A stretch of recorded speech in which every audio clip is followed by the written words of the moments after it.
La batalla que liberó a Gran Bretaña de la amenaza de invasión por parte de los ejércitos de Napoleón Bonaparte no tuvo lugar en tierra, sino en el mar. En un choque brutal y sangriento, no lejos del puerto español de Cádiz, la flota franco-española del almirante Villeneuve quedó totalmente cercada por barcos británicos dirigidos por el almirante Lord Nelson, el mayor héroe naval de la nación. La batalla naval más famosa de la historia se libró un tranquilo día de octubre de 1805 en Trafalgar.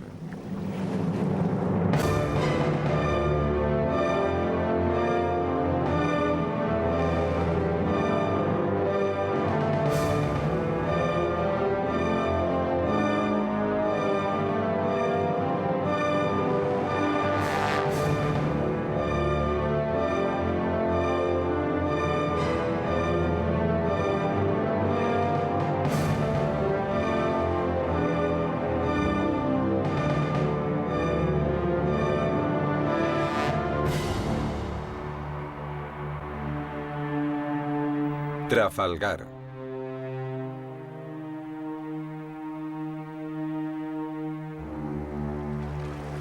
El Tratado de Amiens, firmado el 25 de marzo de 1802, otorgó a Gran Bretaña y a Francia una paz frágil que duró poco más de un año. Napoleón detestaba a los británicos, cuya victoria en la batalla del Nilo en 1801 había echado por tierra sus planes para Oriente Medio.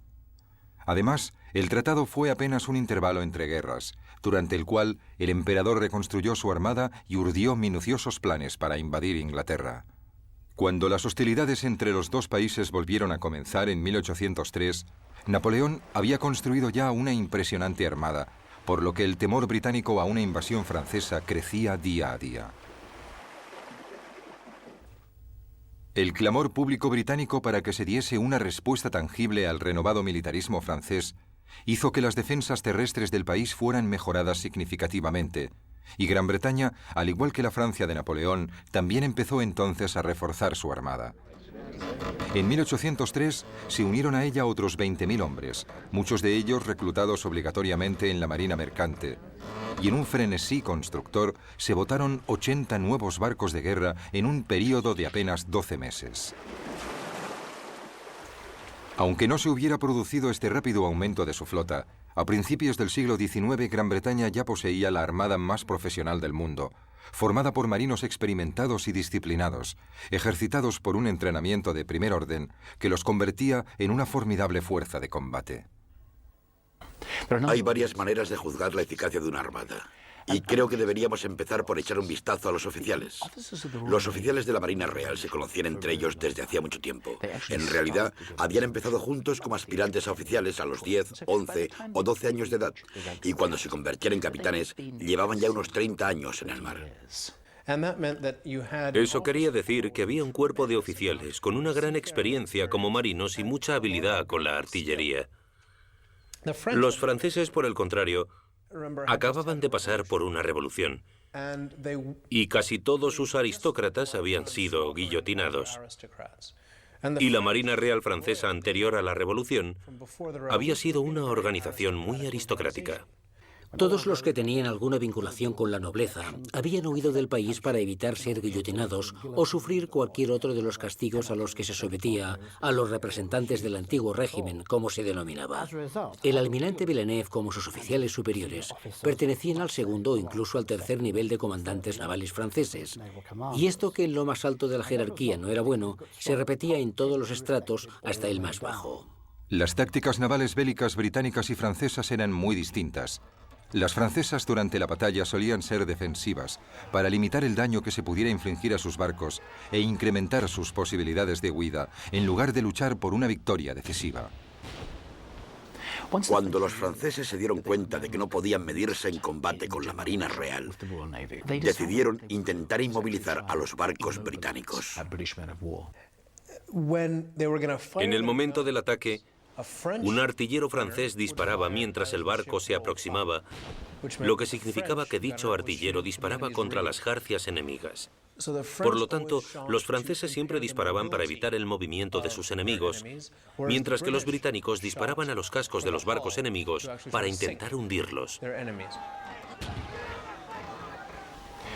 La Marina Real había conservado la tradición de utilizar armas que fueran principalmente asesinas de barcos. Y estas llegaron a su apogeo con el Carignan, un arma que parecía un enorme mortero. Estas armas se fabricaban en la ciudad escocesa de Carin, por eso se llamaban Carignan. En la Marina Real también se las conocía como aplastadoras, y los franceses las llamaban armas del diablo por los daños que podían infligir. Se disparaban a poca distancia de los barcos enemigos. Y disparaban proyectiles de 30 kilos. Eran armas muy potentes, pero alcanzaban poca distancia. Ese fue el primer cañón que se disparó desde el Victory en la batalla de Trafalgar.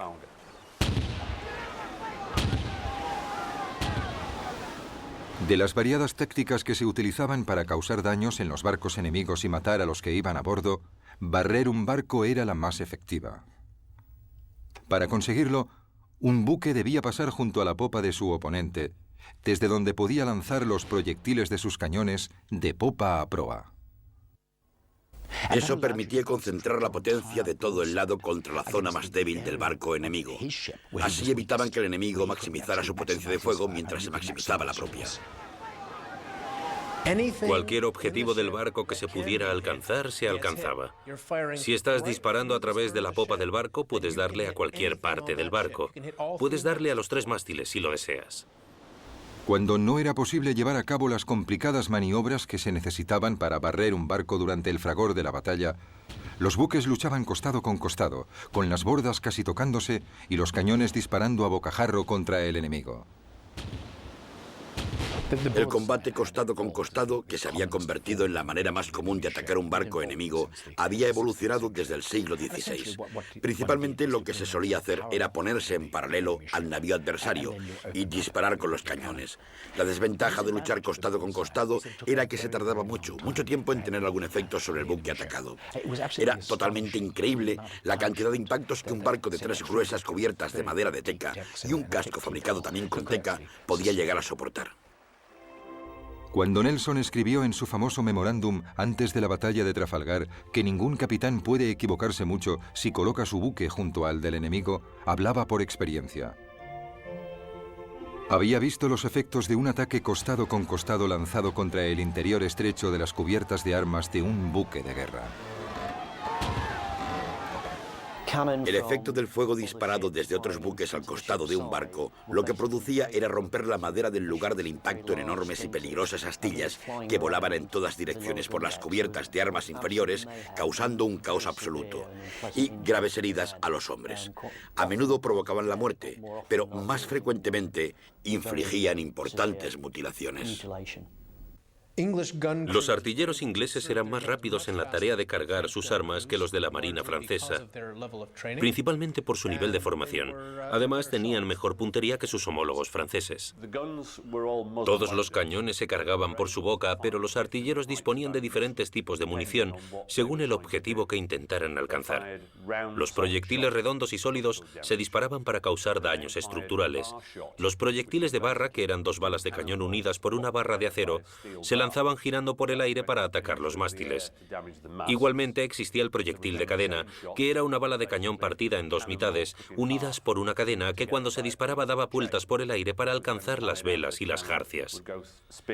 Y finalmente estaba lo que se llamaba proyectil de racimo, que era un paquete formado por 9 balas de cañón de 1 kilo, envueltas juntas con lonas y cuerdas. Esta era como un arma antipersona porque cuando se disparaba, la lona y las cuerdas se quemaban y entonces se liberaban las pequeñas balas que barrían la cubierta del enemigo. Normalmente este tipo de arma se disparaba contra grupos de abordaje en las cubiertas enemigas. Los británicos eran unos enemigos particularmente temibles cuando abordaban un barco. En una famosa ocasión, los 50 hombres que formaban la tripulación del Speedy consiguieron